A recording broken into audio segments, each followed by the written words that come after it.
저 아이에겐 서방을 해치는 상부살이 끼었습니다. 도사의 끔찍한 한마디에 온 집안 식구들이 대성통곡하며 혼사길을 막아섭니다. 헌데 시어머니는 아들을 살리겠다며 기어이 그 아이를 며느리로 맞이합니다. 과연 시어머니는 며느리에게서 어떤 희망을 보았을까요? 조선야담소를 찾아주신 분들께 새해 인사를 드립니다. 건강하시고 새해 복 많이 받으세요. 그럼 이야기 시작합니다. 옛날 옛적 산세가 험하고 골이 깊기로 소문난 경기도 광주 땅에 고을 사람이라면 누구나 한 번쯤 올려다보게 되는 육중한 기와집 한 채가 자리 잡고 있었습니다. 이 집은 대대로 만석군 소리를 듣던 최참판 댁으로 곳간에는 햅쌀이 썩어날 만큼 재물이 넘쳐났고 담장 안면못에는 비단잉어가 한가롭게 헤엄치는 그야말로 부러울 것 없는 대가집이었지요. 허나 겉으로 보기에는 화려하기 그지없는 이 집의 높디 높은 담장 너머로는 사람들의 웃음소리 대신 늙은 안주인 최 씨 부인의 땅이 꺼질 듯한 한숨소리만이 매일 밤 문풍지를 타고 흘러나왔습니다. 최 씨 부인으로 말할 것 같으면 일찍이 젊은 나이에 남편을 여의고 청산과부가 되었으나 피눈물 나는 억척스러움으로 기울어가던 집안을 다시 일으켜 세운 여장부 중의 여장부였습니다. 그러나 하늘은 그녀에게 재물을 주는 대신 가장 귀한 것을 앗아갔으니 슬하에 둔 하나뿐인 아들 명수가 원인 모를 궤병으로 시름시름 앓아누운 지 벌써 10수년째였습니다. 찬바람이 쌩쌩 부는 동지섣달 긴 밤 최 씨 부인은 따뜻한 아랫목을 마다하고 대청마루에 정화수 한 그릇을 떠놓고는 살을 애는 추위도 잊은 채 두 손을 비비고 또 비볐습니다. 지문이 다 닳아 없어질 정도로 간절하게 비는 그 소원이라 함은 천금 같은 재물도 아니요 집안의 명예도 아니었으며 오직 방 안에서 들려오는 아들의 거친 기침 소리가 멈추는 것 그 하나뿐이었지요. 비나이다 비나이다. 천지신명께 비나이다. 내 아들 명수의 목숨만 살려주신다면 내 가진 모든 재물을 다 내놓아도 좋으니 부디 굽어 살펴주시옵소서. 어미의 애끓는 기도가 밤하늘에 닿을 듯하였으나 야속하게도 방 안의 아들은 피 섞인 기침을 토해낼 뿐 차도가 없었으니 최 씨 부인의 가슴에는 묵직한 바위 덩어리가 얹힌 듯 숨을 쉬어도 쉬는 것 같지 않은 고통의 나날이 이어지고 있었습니다. 한편 저 화려한 기와집에서 멀리 떨어진 고을 어귀 다 쓰러져가는 외딴 초가집에는 연이라 불리는 14살 소녀가 살고 있었습니다. 그 집 형편으로 말할 것 같으면 찢어진 문풍지 사이로 황소바람이 드나들고 끼니 때가 되어도 굴뚝에 연기 나는 날보다 냉골인 날이 더 많을 만큼 찢어지게 가난하였지요. 부모 복이라도 있었으면 좋으련만 연희는 일찍이 어미를 잃고 유일한 혈육이던 아비마저 지난 겨울 모진 병환으로 세상을 떠나보내어 고아가 된 처지였습니다. 허나 연희에게는 남들이 모르는 보물이 하나 있었으니 그것은 바로 의원이었던 아버지가 죽어가며 남긴 손때 묻은 낡은 의서 한 권이었습니다. 살을 애는 듯한 삭풍이 불어와 뼈마디가 시린 밤이면 연희는 희미한 등잔불 아래서 아버지가 남긴 의서를 펼쳐놓고 약초의 이름과 쓰임새를 달달 외우며 사무치는 외로움을 달래곤 했지요. 비록 입고 있는 옷은 남루하고 먹을 것이 없어 얼굴은 반쪽이 되었으나 연희의 눈빛만은 총기가 가득하여 약초를 캐고 다루는 솜씨가 어른 뺨칠 정도로 야무졌습니다. 하지만 세상 인심이라는 것이 참으로 야박하여 마을 사람들은 부모 잃고 홀로 사는 어린 연희를 기특하다 여기기는커녕 팔자가 사납다며 수군거리고 손가락질하기 일쑤였습니다. 저 아이 눈빛 좀 보게. 어린 것이 도끼가 서린 게 제 부모 잡아먹고 혼자 살아남은 것 아니겠어? 뒤에서 들려오는 사람들의 차가운 비수 같은 말들이 가슴에 꽂힐 때마다 연희는 입술을 꾹 깨물어 눈물을 보이지 않으려 안간힘을 썼지요. 그 어린 가슴 속에 옹이처럼 단단한 응어리가 맺혀가고 있었지만 연희는 언젠가 이 의술로 병든 사람을 구하겠다는 아버지와의 약속 하나만을 붙잡고 모진 세월을 버텨내고 있었던 것입니다. 어느 날 지푸라기라도 잡는 심정으로 아들의 혼처를 구하려던 최 씨 부인은 용하다는 점쟁이로부터 며느리를 들이면 아들이 100일을 못 넘기고 죽는다는 마른 하늘의 날벼락 같은 저주를 듣게 됩니다. 그 순간 최 씨 부인의 가슴 속에서 뜨거운 것이 치밀어 올랐습니다. 그것은 두려움이 아니라 평생을 홀로 가문을 일으켜 세운 여장부의 지독한 옥이었습니다. 종이 쪼가리에 적힌 사주팔자가 감히 내 금쪽 같은 아들의 목숨을 논하다니. 최 씨 부인은 입술을 깨물며 흔들리는 눈빛을 거두고 점쟁이를 향해 나지막이 그러나 서리빨처럼 단호하게 을조렸습니다. 여보게, 사람의 팔자는 종이 위에 적힌 글자가 아니라 그 사람이 품은 마음의 깊이에 달린 법이라네.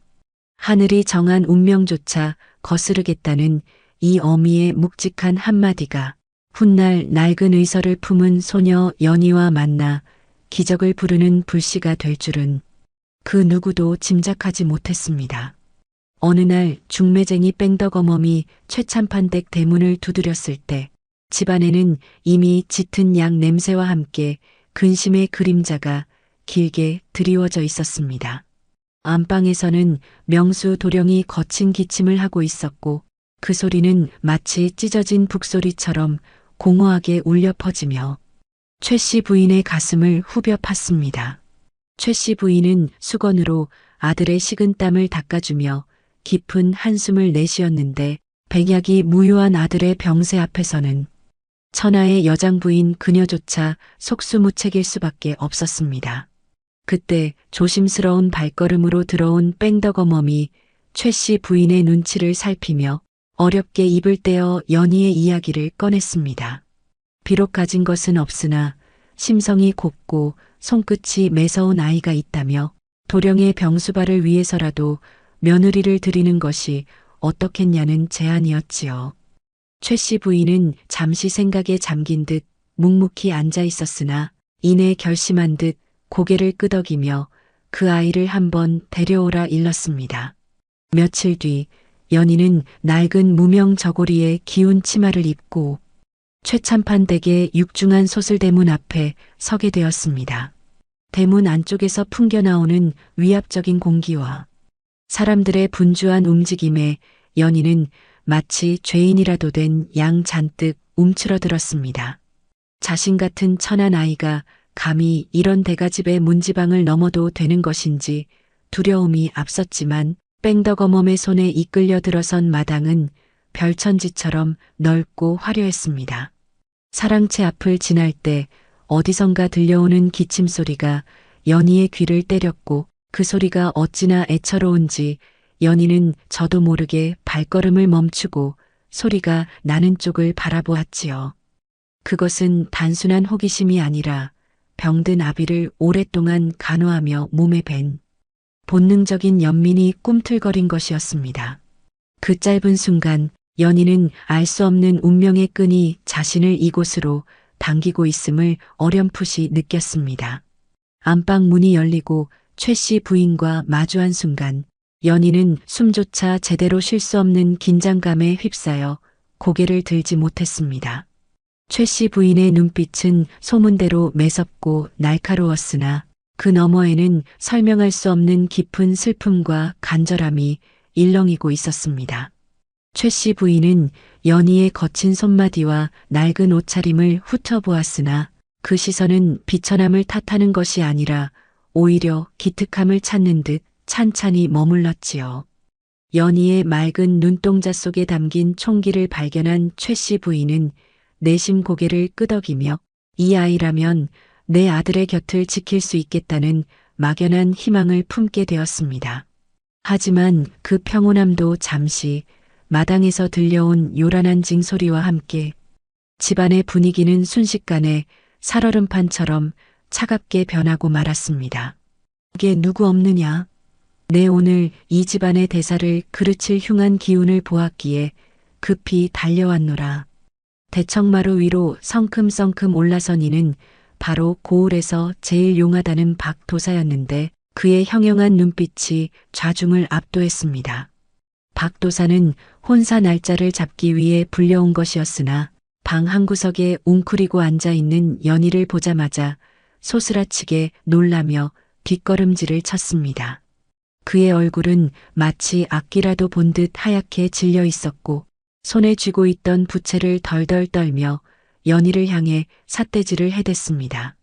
갑작스러운 소란에 하인들과 집안 식구들이 우르르 몰려 나왔고 모두의 시선이 공포에 질린 박도사와 영문을 몰라 바들바들 떨고 있는 연희에게 쏠렸습니다. 박도사는 거친 숨을 몰아쉬며 이 집안을 멸문지화로 이끌 흉측한 살이 끼었다고 고래고래 소리를 질렀지요. 이 아이는 안 된다. 절대 아니 될 말이다. 지독한 상부살을 타고난 계집아이야. 박도사의 입에서 터져나온 상부살이라는 단어는 마른 하늘의 날벼락처럼 좌중을 충격으로 몰아넣었습니다. 상부살. 혼례를 치르자마자 서방에게 해를 끼치고 집안을 망하게 한다는 끔찍한 살이 아니던가. 그 자리에 있던 뺑덕어멈은 털썩 주저앉아 곡소리를 내기 시작했고 하인들은 연희를 향해 손가락질을 해댔지요. 연희는 너무나 억울하고 무서워 피가 거꾸로 솟는 듯 했으나 입이 떨어지지 않아 그저 고개만 숙인 채 하염없이 눈물을 뚝뚝 흘렸습니다. 자신이 가난한 것은 죄가 아니었으나 남을 해할 운명을 타고났다는 저주는 어린 소녀가 감당하기에는 너무나 가혹한 형벌과도 같았습니다. 그때 박도사는 한술 더 떠 당장 이 아이를 내쫓지 않으면 서방이 100일을 넘기지 못하고 객사할 것이라며 으름장을 놓았습니다. 내 말을 허투루 듣지 마시오, 마님. 이 혼사는 죽음으로 들어가는 길이나 마찬가지란 말이오. 사람들의 비난과 저주가 빗발치는 가운데 연희는 쥐구멍이라도 있으면 숨고 싶은 심정으로 몸을 떨었습니다. 자신 때문에 죄 없는 누군가가 해를 당하다니. 가뜩이나 주눅들어 살던 연희에게는 실로 마른 하늘의 날벼락 같은 소리였지요. 연희는 그 자리에 털썩 무릎을 꿇고 바닥에 머리를 찌으며 오열했습니다. 마님, 제발 이 혼사를 물러주십시오. 제가 당장 나가겠습니다. 저 때문에 귀하신 분이 잘못되시면 아니 되옵니다. 집안의 어른들과 친척들조차 최 씨 부인에게 당장 이 혼사를 물러야 한다고 아우성을 쳤으니 상황은 걷잡을 수 없이 악화되어 갔습니다.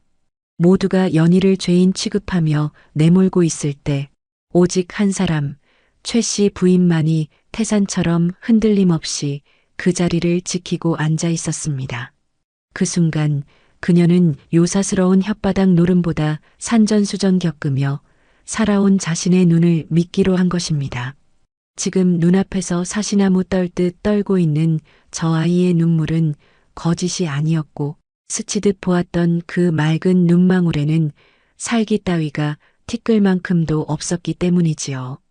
최 씨 부인은 천천히 그러나 태산처럼 무겁게 자리에서 일어나 연희에게 다가갔습니다. 모두가 숨을 죽이고 이제 곧 불호령과 함께 축객령이 떨어질 것이라 예상했던 바로 그 순간 실로 놀라운 일이 벌어졌습니다. 최 씨 부인은 바닥에 납작 엎드려 있는 연희의 가녀린 어깨를 와락 감싸 안으며 좌중을 압도하는 서리빨 같은 목소리로 천둥처럼 선언했습니다. 내 며느리는 내가 정한다. 감히 점쟁이 혓바닥 따위가 내 아들의 명주를 쥐고 흔든단 말이더냐. 최 씨 부인의 서슬 퍼런 일갈에 천하의 박도사조차 입을 쩍 벌린 채 꿀먹은 벙어리가 되었고 구경하던 하인들은 감히 고개를 들지 못한 채 뒷걸음질 쳤습니다. 연희는 믿을 수 없는 상황에 토끼 눈을 뜨고 시어머니를 올려다보았는데 그 눈빛은 흔들리는 촛불이 아니라 세상의 편견과 미신에 맞서 자식을 지키겠다는 어미의 위대한 결단으로 타오르는 태양과도 같았습니다. 최 씨 부인은 덜덜 떨고 있는 연희의 얼어붙은 손을 꽉 잡았는데 그 투박하지만 따뜻한 온기가 연희의 꽁꽁 언 마음을 봄눈 녹이듯 순식간에 녹여내렸지요. 두려움은 여전히 가슴 한구석에 남아 있었지만 이분 곁이라면, 이분이 나를 믿고 지켜준다면 그 어떤 가시밭길도 걸어갈 수 있을 것만 같은 용기가 샘솟았던 것입니다. 아가, 겁먹지 말거라. 내 운명이 험하다면 이 어미가 그 운명을 바꾸어서라도 너와 내 아들을 지킬 것이다. 최 씨 부인의 말은 묵직한 울림이 되어 집안 구석구석으로 퍼져나갔고 연희는 감격에 겨워 다시금 뜨거운 눈물을 쏟아냈습니다. 하지만 이것은 끝이 아니라 고난의 시작일 뿐이었으니 분을 이기지 못한 박도사는 대문을 박차고 나가며 온 집안이 떠나가라 마지막 악담을 퍼부었습니다. 두고 보시오. 100일 뒤에 이 집에서 곡소리가 날 것이니 그때 가서 피눈물을 흘려도 소용없을 것이오. 박도사가 남기고 간 불길한 예언은 먹구름처럼 집안을 뒤덮었고 혼례 준비는 축복이 아닌 살얼음판 같은 불안 속에서 시작되었습니다. 연희는 시어머니의 손을 잡고 안방으로 들어갔지만 등 뒤에서 느껴지는 사람들의 수군거림과 따가운 시선은 여전히 비수가 되어 그녀의 심장을 찔러왔지요.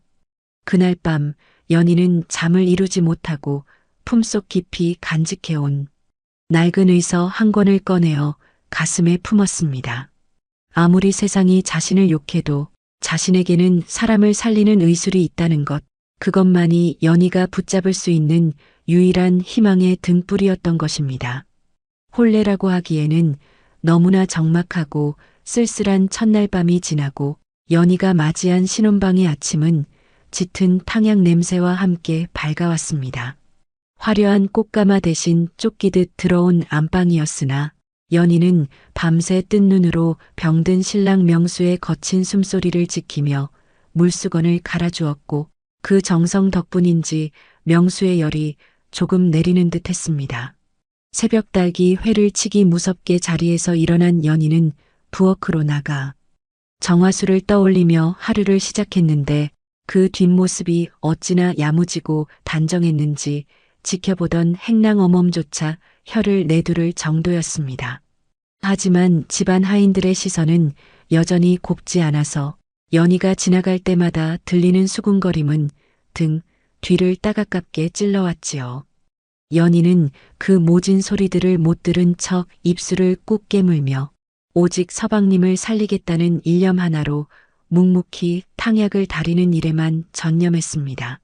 그런 연희에게 가장 큰 버팀목이 되어준 사람은 다름 아닌 시어머니 최 씨 부인이었으니 그녀는 아침 문안을 올리는 며느리를 따로 불러 앉혔습니다. 그때 최 씨 부인이 장롱 깊숙한 곳에서 무언가를 꺼내 연희의 손에 쥐어주었습니다. 그것은 최 씨 부인이 시집올 때 친정 어머니로부터 물려받은 은비녀였는데 세월의 때가 묻어 더욱 고상한 빛을 발하고 있었습니다. 최 씨 부인은 며느리의 거친 손을 자신의 따뜻한 두 손으로 감싸주며 흔들림 없는 눈빛으로 나지막이 타일렀습니다. 아가, 세상 사람들이 뭐라 하든 너는 내 며느리요. 이 집안의 안주인이 될 사람이다. 내가 흔들리면 내 아들도 흔들리는 법이니 바위처럼 굳건하게 마음을 먹어야 한다. 최 씨 부인의 이 한마디는 천군만마를 얻은 듯 연희의 가슴을 뜨겁게 울렸고 연희는 시어머니의 깊은 신뢰에 보답하기 위해서라도 반드시 서방님을 살려내리라 굳게 다짐했습니다. 시어머니의 인정은 연희에게 단순한 위로가 아니라 험난한 시집살이를 버텨낼 명분이자 갑옷이 되어주었던 것입니다. 연희는 결심을 굳혔고 친정에서 가져온 낡은 의서를 펴놓고 밤마다 남편의 병세를 꼼꼼히 살피기 시작했습니다. 의원의 처방대로 약을 써도 차도가 없는 것을 이상하게 여긴 연희는 의서에 적힌 대로 명수의 맥을 짚어보고 혀의 상태를 살피며 병의 근원을 찾으려 애썼습니다.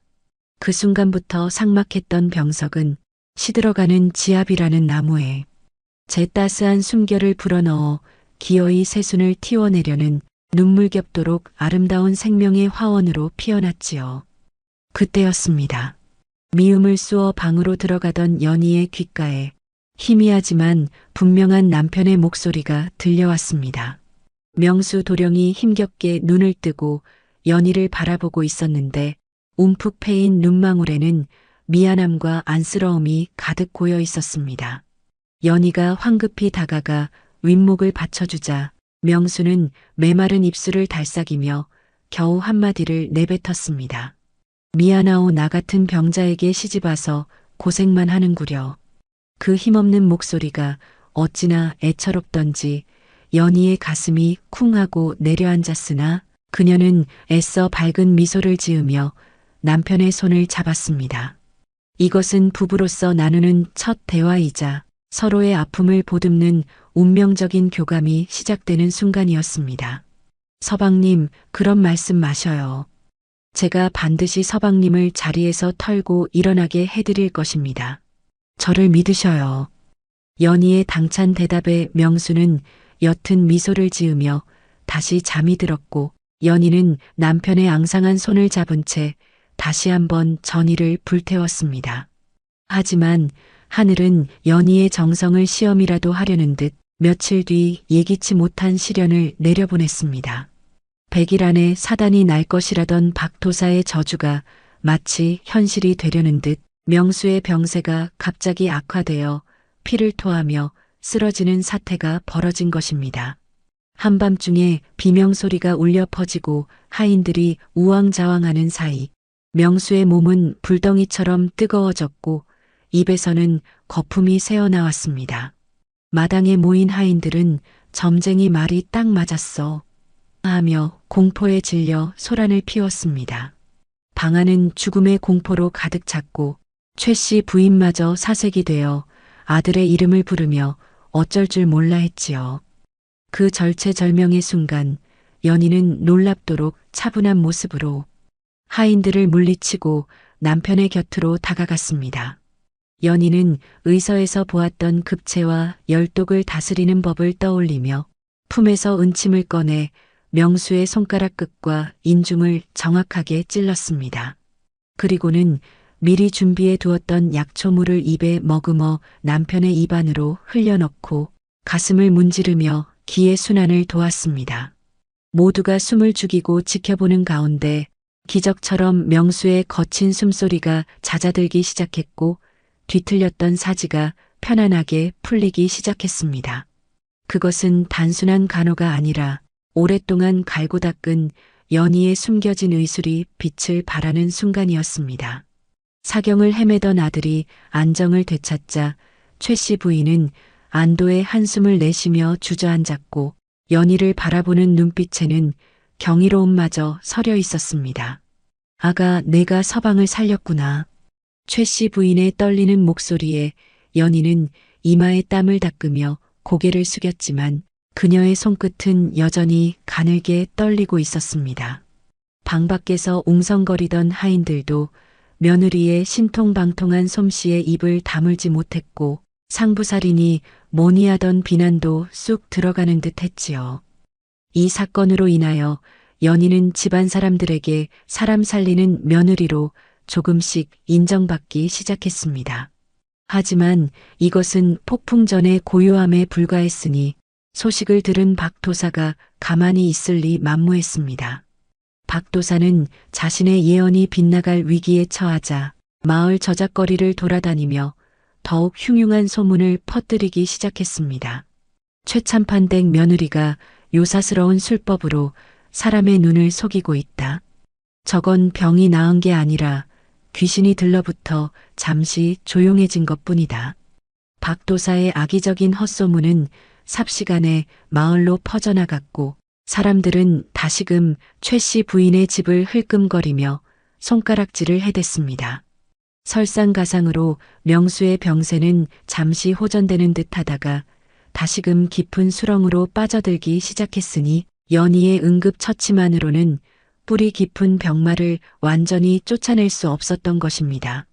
아들의 기침 소리가 다시 깊어지던 어느 밤, 최 씨 부인은 근심 가득한 얼굴로 마루를 서성이고 있었고, 연희는 결심한 듯 안방 문을 열고 나왔습니다. 연희의 손에는 친정아버지가 남긴 낡은 의서가 들려 있었는데 그녀의 표정은 비장함을 넘어 섬뜩할 정도로 결연해 보였습니다. 단순한 탕약으로는 서방님을 살릴 수 없음을 깨달은 연희가 의서의 마지막 장에 적힌 금기시된 비방을 쓰기로 마음먹은 것입니다.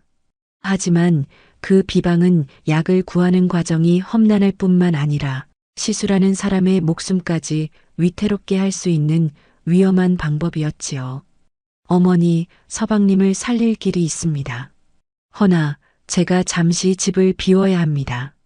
연희의 충격적인 선언에 최 씨 부인은 놀란 토끼 눈을 하며 며느리를 바라보았습니다.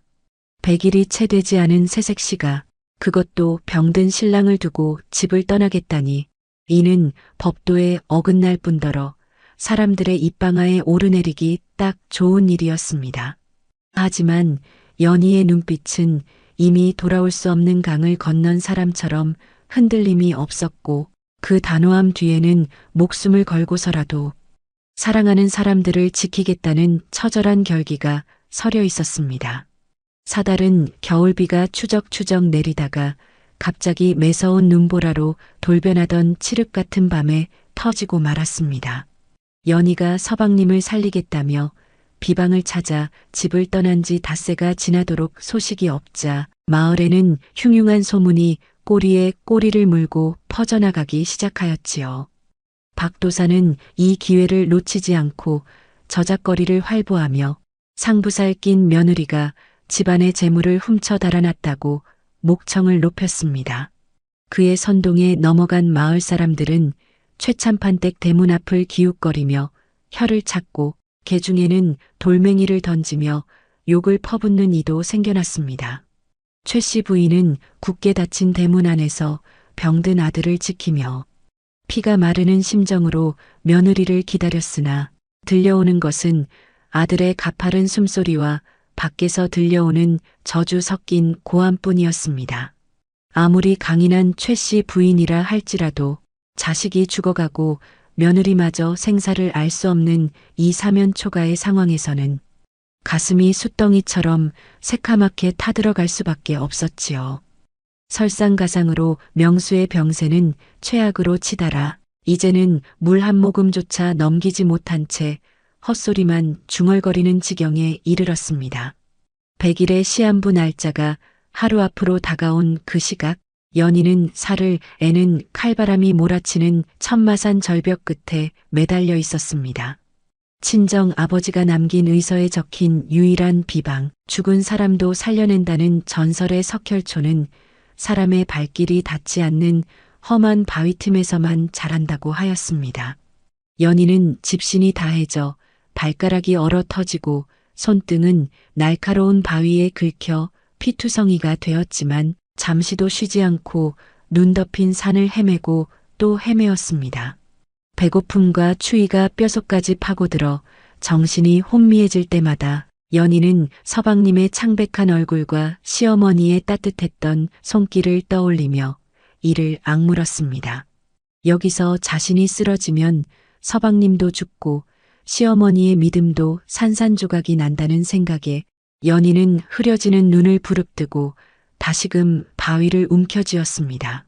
서방님, 조금만 더 버텨주세요. 제가 곧 갑니다. 제가 꼭 약을 구해갈 것입니다. 연희의 간절한 외침은 휘몰아치는 눈보라 속에 흩어졌고 산짐승의 울음소리만이 공허하게 메아리쳐 돌아왔습니다. 그때 깎아지른 듯한 절벽 아래쪽 바위 틈에서 희미하게 붉은 빛을 내는 풀 한 포기가 연희의 눈에 들어왔습니다. 그토록 찾아 헤매던 석혈초가 분명했으나 그것은 손을 뻗으면 닿을 듯 말 듯한 위태로운 곳에 자리 잡고 있었습니다. 자칫 발을 헛디디면 천길랑 떨어지로 떨어져 뼈도 추리지 못할 위험한 상황이었으나 연희에게는 물러설 곳도 망설일 시간도 남아있지 않았습니다. 연희는 칡넝쿨을 허리에 감고 조심스럽게 절벽 아래로 몸을 내렸는데 얼어붙은 바위가 미끄러워 발을 디딜 때마다 심장이 덜컥 내려앉는 듯 했습니다. 손끝에 닿을 듯 말 듯한 약초를 향해 마지막 힘을 짜내어 손을 뻗는 순간 야속하게도 칡넝쿨이 툭 하고 끊어지는 소리가 들렸습니다. 연희의 몸이 허공으로 붕 뜨는가 싶더니 이내 차가운 눈구덩이 속으로 곤두박질 치고 말았지요. 한편 최참판 댁에서는 박도사가 이끄는 마을 사람들이 횃불을 들고 대문 앞까지 들이닥쳐 난동을 부리고 있었습니다. 박도사는 오늘 밤이 바로 그 100일째 되는 날이라며 당장 구판을 벌여 액을 막지 않으면 온 마을에 역병이 돌 것이라고 으름장을 놓았습니다. 사람들의 공포심을 자극하여 자신의 입속을 챙기려는 박도사의 수작이었으나 겁에 질린 마을 사람들은 그 말이 진리인 양 맹신하며 대문을 부술 기세로 달려들었습니다. 최 씨 부인은 하인들을 시켜 대문을 가로막게 하고는 직접 마당으로 나가 서슬 퍼런 호통을 쳤습니다. 네 이놈들, 여기가 어디라고 감히 행패를 부리느냐. 내 아들은 아직 살아있고 내 며느리는 반드시 돌아올 것이다. 최 씨 부인의 위험 있는 목소리에 사람들이 잠시 주춤했으나 박도사는 비릿한 웃음을 흘리며 사람들 앞으로 나섰습니다. 그는 손가락으로 안채를 가리키며 이미 집안에 죽음의 그림자가 짙게 깔렸으니 헛된 고집을 꺾으라고 조롱했습니다. 박도사의 말대로 안방에서는 명수의 숨이 턱 밑까지 차올라 헐떡이는 소리가 문 밖까지 새어 나오고 있었으니 최 씨 부인의 가슴은 억장이 무너지는 듯 했습니다. 아무리 강한 척 버티려 해도 눈앞에 닥친 아들의 죽음과 며느리의 부재는 최 씨 부인을 깊은 절망의 늪으로 밀어 넣었습니다. 최 씨 부인은 털썩 마루에 주저앉아 하늘을 올려다보며 제발 이 모진 운명을 거두어 달라고, 차라리 내 목숨을 가져가라고 피를 토하듯 울부짖었지요. 바로 그때 눈구덩이에 처박혀 정신을 잃었던 연희가 기적처럼 눈을 떴습니다. 온몸이 부서질 듯 아파왔고 다리는 감각이 없었지만 그녀의 손에는 붉은 석혈초 한 뿌리가 단단히 쥐어 있었습니다. 떨어지는 순간에도 약초만은 놓치지 않으려 안간힘을 썼던 연희의 처절한 집념이 만들어낸 기적이었습니다. 하지만 연희는 이미 탈진하여 손가락 하나 까딱할 힘조차 남아있지 않았고 거세지는 눈보라는 그녀의 몸을 하얗게 덮어가고 있었습니다. 이대로 잠들면 영영 깨어날 수 없다는 것을 알면서도 밀려오는 졸음과 추위는 연희의 의식을 자꾸만 흐릿하게 만들었습니다. 그 순간 연희의 귓가에 시어머니의 목소리가 환청처럼 들려왔습니다. 아가, 너는 내 며느리다. 너는 사람을 살리는 아이다. 그 따뜻했던 한마디가 꺼져가던 연희의 생명줄을 다시금 팽팽하게 당겼습니다. 연희는 입술을 깨물어 정신을 차렸고 기어이 몸을 일으켜 세워 눈보라 속을 뚫고 한 걸음 한 걸음 내딛기 시작했습니다. 집안의 상황은 이제 통제 불능의 상태로 치닫고 있었습니다. 박도사의 선동에 흥분한 사람들이 기어이 대문 빗장을 부수고 마당으로 난입했고 하인들은 겁에 질려 뿔뿔이 흩어졌지요. 박도사는 안방으로 들어가 명수를 끌어내려 했고 최 씨 부인은 아들의 앞을 가로막으며 짐승처럼 울부짖으며 저항했습니다. 아비규환의 지옥도가 펼쳐진 마당 한가운데서 박도사는 승리의 미소를 지으며 최 씨 부인을 밀쳐내려 했습니다. 비키시오. 이미 죽은 목숨이나 다름없음을 왜 모르시오. 최 씨 부인이 바닥에 내동댕이 쳐지며 절망적인 비명을 지르던 바로 그 순간 부서진 대문 사이로 누군가가 비틀거리며 들어섰습니다. 머리는 산발이 되고 옷은 갈기갈기 찢어졌으며 온몸은 땀과 흙으로 뒤범벅이 된 처참한 몰골이었으나 그 눈빛만은 형형하게 빛나고 있는 여인. 바로 연희였습니다. 모두가 숨을 죽이고 귀신을 본 듯 얼어붙은 가운데 연희는 품에서 붉은 빛이 감도는 약초를 꺼내 들고는 갈라진 목소리로 외쳤습니다. 누구도 내 서방님에게 손대지 마시오. 연희의 그 한마디는 천둥 소리보다 더 크게 마당을 울렸고 박도사의 얼굴에서 핏기가 싹 가시게 만들었습니다. 그것은 단순한 외침이 아니라 죽음의 문턱을 넘어 돌아온 여인의 위대한 선전포고였습니다. 마당에 들어선 연희의 모습은 마치 지옥 불길을 헤치고 돌아온 야차와도 같았으나 그 형형한 눈빛만은 자식을 지키려는 어미 호랑이보다 더 매섭고 강렬했습니다. 사람들은 귀신이라도 본 듯 뒷걸음질치며 길을 터주었고 박도사만이 사색이 되어 독초를 가지고 왔다. 다 죽이려 한다. 하며 악을 써댔습니다. 허나 연희의 귀에는 그 어떤 소음도 들리지 않았으며 오직 방 안에서 들려오는 서방님의 가느다란 숨소리만이 귓가에 천둥처럼 울리고 있었습니다. 연희는 비틀거리는 다리를 이끌고 안방 문지방을 넘자마자 들고 있던 석혈초를 입에 넣어 거칠게 씹기 시작했습니다.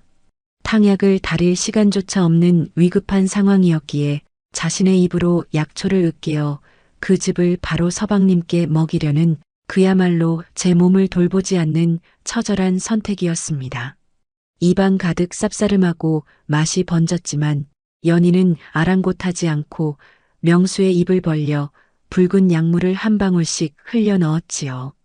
서방님, 제발 삼키셔야 합니다. 이것이 서방님을 살릴 생명수입니다. 그때 박도사가 기어이 안방 문을 박차고 들어와 달려들었습니다.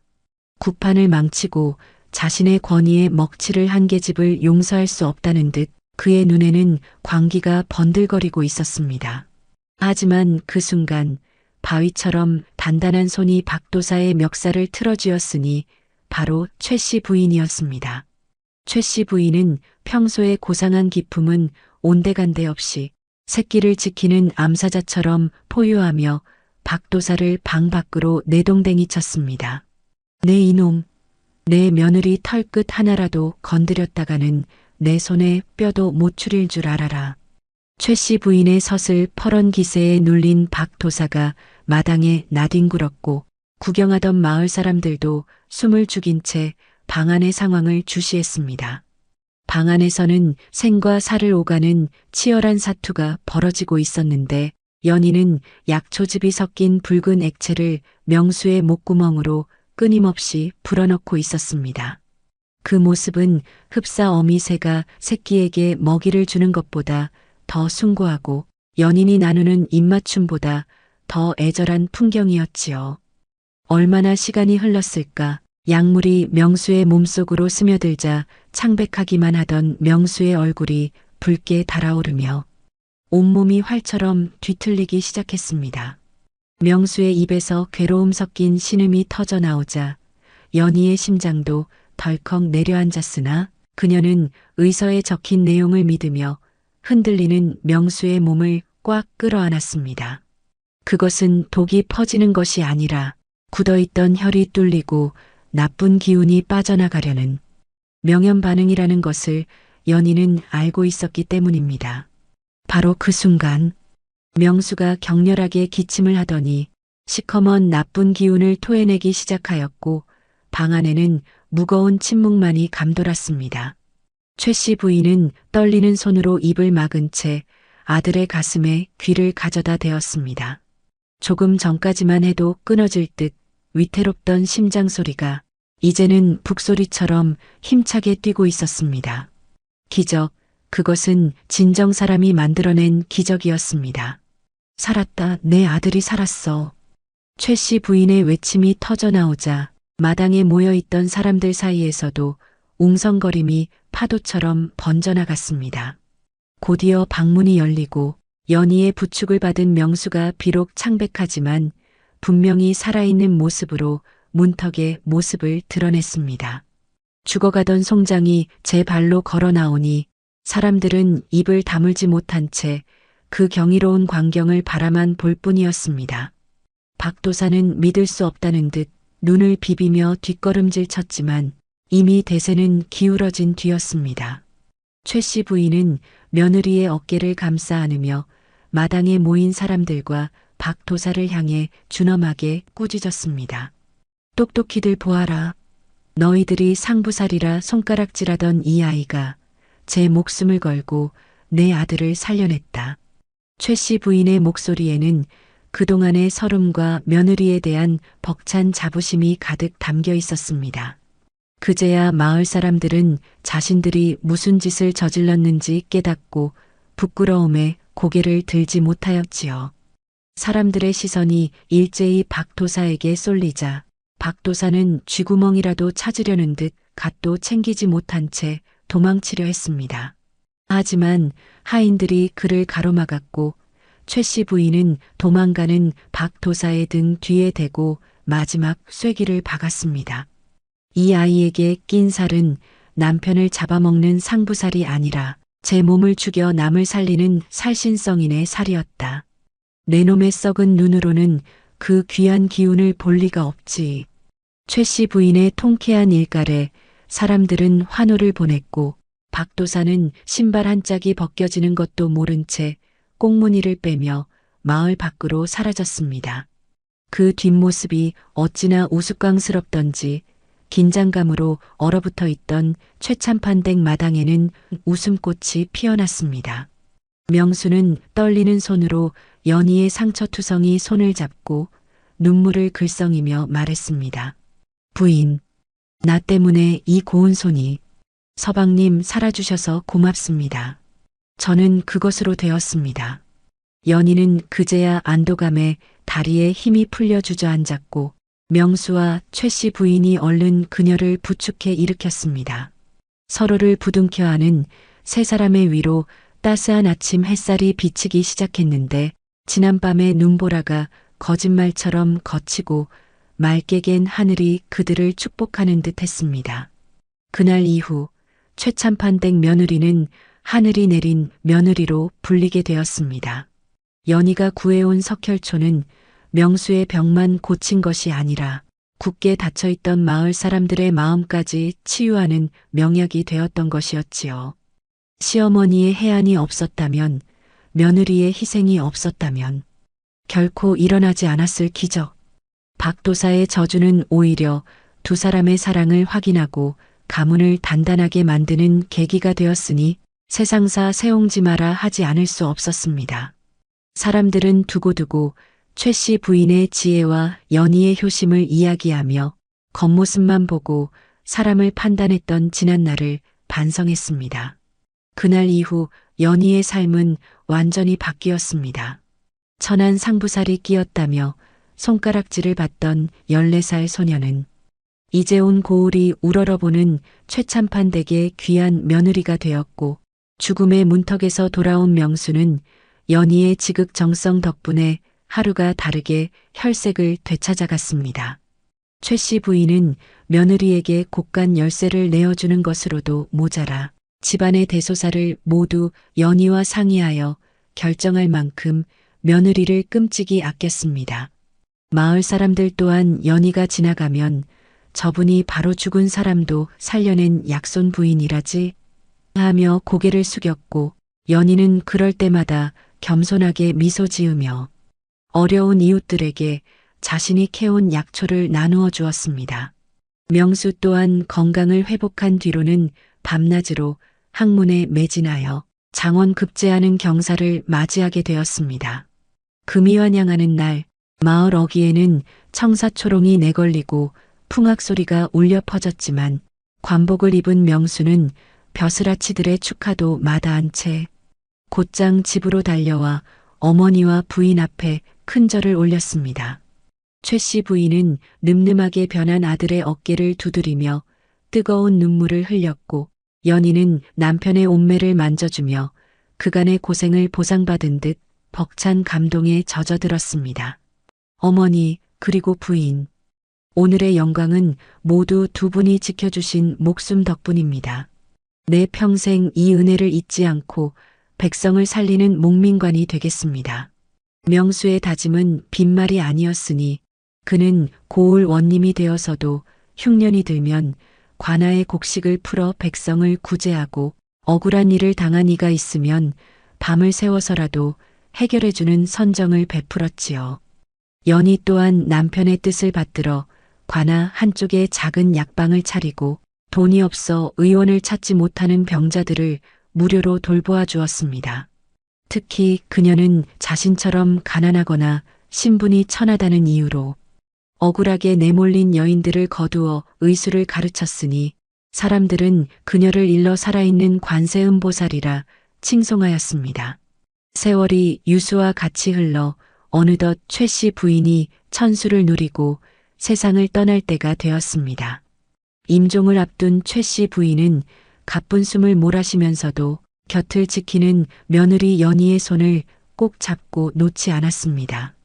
주름진 손으로 며느리의 얼굴을 어루만지는 최 씨 부인의 눈에는 지난날 14살 어린 소녀를 며느리로 맞아들이던 그날의 결단과 그 이후 함께 겪어온 모진 풍파들이 주마등처럼 스쳐 지나갔지요. 아가, 내 평생 가장 잘한 일은 너를 내 며느리로 삼은 것이다. 너는 내 며느리가 아니라 하늘이 보내준 내 딸이다. 어머니, 저를 믿어주시고 지켜주셔서 감사합니다. 어머니 덕분에 사람 구실하며 살 수 있었습니다. 연희는 시어머니의 가슴에 얼굴을 묻고 오열했고 최 씨 부인은 며느리의 등을 토닥이며 평온한 미소 속에 눈을 감았습니다. 장례는 온 고을 사람들의 애도 속에 치러졌는데 상여가 나가는 길에는 연희에게 의술로 목숨을 건진 수많은 사람이 나와 통곡하며 꽃을 뿌려주었습니다. 그 꽃길은 최 씨 부인이 평생 쌓아온 덕이자 며느리 연희가 이어받은 사랑의 증표였습니다. 다시 오랜 세월이 흘러 연희 또한 머리에 하얀 서리가 내린 할머니가 되었습니다. 어느 따뜻한 봄날 연희는 툇마루에 앉아 손자들에게 낡은 의서와 말린 약초 주머니를 보여주며 옛 이야기를 들려주고 있었습니다. 할머니의 무릎을 베고 누운 손자가 초롱초롱한 눈으로 물었습니다. 할머니, 정말 할머니가 아버지를 살리셨어요? 호랑이보다 무서운 점쟁이도 물리치시고요? 연희는 빙그레 웃으며 손자의 머리를 쓰다듬어 주었습니다. 그 손은 비록 거칠고 투박해졌지만 그 안에는 한 가문을 살리고 수많은 생명을 구해낸 위대한 역사가 담겨 있었지요. 연희는 먼 산을 바라보며 마치 허공에 계신 시어머니와 대화하듯 나지막이 말했습니다. 그렇단다. 세상 사람들은 그것을 기적이라 불렀지만 실은 간절함이 만들어낸 당연한 결과였단다. 사람을 살리려는 마음보다 더 강한 부적은 이 세상에 없느니라. 옛말의 지성이면 감천이다라 하였습니다. 하늘이 정한 운명이라도 사람이 지극한 정성으로 마주하면 능히 바꿀 수 있다는 것을 이 이야기는 보여줍니다. 사주팔자나 관상보다 더 중요한 것은 그 사람이 품고 있는 마음의 크기이며 진정한 지혜는 눈에 보이는 현상이 아니라 그 너머의 본질을 꿰뚫어 보는 데 있다는 것을 우리는 잊지 말아야 할 것입니다. 오늘도 삶의 무게에 힘겨워하는 분들이 계시다면 연희와 최 씨 부인의 이야기를 떠올리며 희망의 끈을 놓지 마시기를 바랍니다. 당신의 진심은 반드시 통할 것이며 그 끝에는 생각지도 못한 찬란한 봄날이 기다리고 있을 테니까요. 오늘 이야기 마음에 깊은 울림이 있으셨는지요? 구독과 좋아요로 소중한 인연이 이어졌으면 합니다. 여러분의 따뜻한 마음에 가슴 뭉클한 사연으로 정성껏 보답하겠습니다. 지금 어느 지역에서 함께하고 계신지 편하게 댓글로 말씀 주시면 감사한 마음 담아 반갑게 인사 올리겠습니다. 댁내에 늘 평안이 깃들길 바라며 지금까지 조선야담소였습니다. 감사합니다.